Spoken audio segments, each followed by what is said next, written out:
Ce journal se poursuit, grève des infirmiers, le mouvement ne fléchit pas au rang des revendications, salaires et primes qui sont soit inexistants, soit modiques. Entre-temps, les centres hospitaliers tournent au ralenti. Ces pro-santé attendent un signal fort de la part des autorités nationales. C'est ce que les infirmiers du centre hospitalier d'État de Ngiringiri ont confié à nos reporters à qui l'accès n'était pas évident. La grève des infirmiers quinois ne faiblit pas malgré l'obstruction à l'accès à l'information. Notre caméra n'était pas la bienvenue ici au centre hospitalier d'État de Ngiringiri. L'autorité sur place a refusé de faire montrer la réalité de terrain. Pourtant, certains personnels soignants, en bon gré mal gré, lâchaient quelques mots à l'opinion. Cette infirmière, par exemple, est une nouvelle unité depuis 2012. Elle crie son ras-le-bol. Pas de primes, pas de salaire, mais je quitte de très loin. Et comment je vais vivre, mère de 3 enfants, comment je vais vivre avec mes enfants? En tout cas, nous prions au l'État congolais de voir un peu le problème des personnels soignants. Parce que ceux qui gagnent là, il y a de nos collègues qui touchent quelque chose, mais un prime de 100 000 francs. 100 000 francs, je pense, c'est juste les transports. Comment je vais manger? Comment je vais vivre? Et en plus, nous sommes exposés avec la Covid-19. Nous sommes exposés.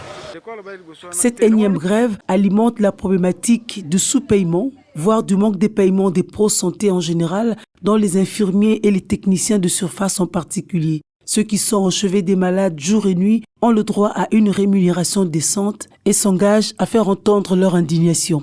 Ce que nous sommes en train de réclamer, nous avons droit à le réclamer correctement. C'est-à-dire au gouvernement congolais de considérer ce que nous sommes en train de réclamer.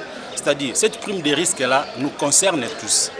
Alors, ce n'est pas bien de faire la part des choses pour, je ne sais pas moi, de satisfaire un groupe de gens, une corporation bien déterminée et de ne pas s'occuper des pro-santé. Donc voilà, maintenant l'hôpital est paralysé. La modicité des vies des infirmiers, un bémol dans l'élan des plus jeunes à embrasser cette profession. Décidément, après les études, c'est le calvaire. On a fini les études pour aider nos familles, surtout nos parents qui ont souffert pour nous payer ces études-là. On est ici, on travaille du 1er au 30, on nous exploite l'État, l'énergie, voire même l'intelligence.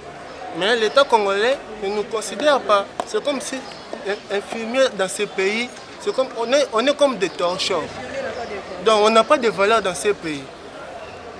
J'aimerais juste demander au président de la République avec son gouvernement de nous considérer aussi. Avec cette grève des infirmiers en cours, les hôpitaux sont paralysés, des dépouilles mortelles bloquées dans des morgues. Les infirmiers attendent cette fois un signal fort de l'autorité pour une prise en charge efficace des malades, surtout en cette période critique.